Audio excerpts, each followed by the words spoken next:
আপনি কি জানেন পঞ্চকেদার কোন মন্দিরগুলোকে বলা হয়? হিমালয়ের গড়ওয়ালে রয়েছে 5টি শিব মন্দির, যাদের একত্রে বলা হয় পঞ্চকেদার। পৌরাণিক মতে মহাভারতের যুদ্ধের পর পাণ্ডবরা পাপ মোচনের জন্য শিবের খোঁজ করতে থাকে। শিব পাণ্ডবদের এড়িয়ে চলে এবং এক ষাঁড়ের রূপ ধরে হিমালয়ে লুকিয়ে পড়ে। তারপর ভীম যখন সেই ষাঁড়টিকে ধরতে যায়, তখন শিব তার শরীরের 5টি অংশ 5 জায়গায় রেখে যান। এই 5 স্থানেই আজ পঞ্চকেদার নামে পরিচিত।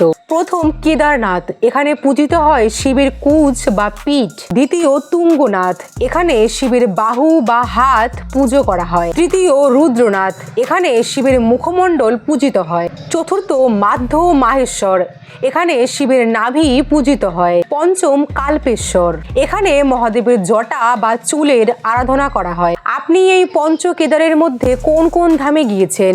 কমেন্টে জানান।